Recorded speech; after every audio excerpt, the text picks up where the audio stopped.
தொடர் மழையால் சிதம்பரத்தில் வயல்களில் தண்ணீர் தேங்கியுள்ளதால் பன்னீர் கரும்புகளை வெட்டும் பணியில் தாமதம் ஏற்பட்டுள்ளது.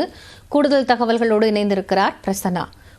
பொங்கல் பண்டிகை நெருங்கியிருக்கிறது. இந்த நேரத்தில் இப்படியான ஒரு சூழல் விவசாயிகள் தரப்பிலிருந்து என்ன சொல்லப்படுகிறது?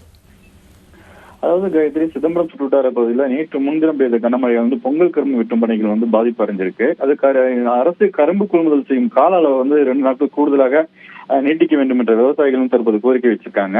அது பொங்கல் பண்டிகையான பன்னீர் கரும்பு சிதம்பரம் சுற்றுவட்டார பகுதியில் அதிக அளவு பயிரிடப்பட்டிருக்கு. வேலைக்குடி, அகரநல்லூர், பழையநல்லூர், கடவாச்சேரி பகுதியில் 100 ஏக்கருக்கு மேல் பொங்கல் கரும்பு பயிரிடப்பட்டிருக்கு.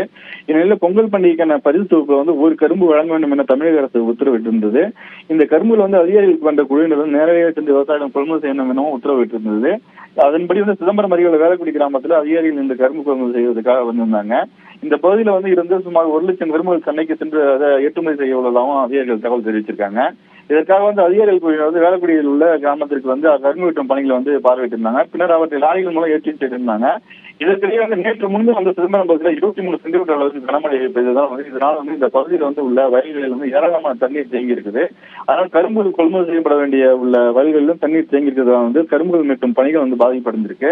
சாதாரணமாக 15 பேர் கரும்பு வெட்ட வேண்டிய சூழ்நிலை வேலையை தற்போது 30 பேர் வெட்ட வேண்டிய நிலை உள்ளதாக விவசாயிகள் கவலை அடைஞ்சிருக்காங்க.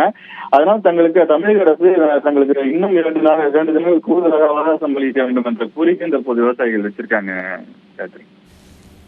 நன்றி பிரசன்னா, விவரங்களை வழங்கியமைக்காக.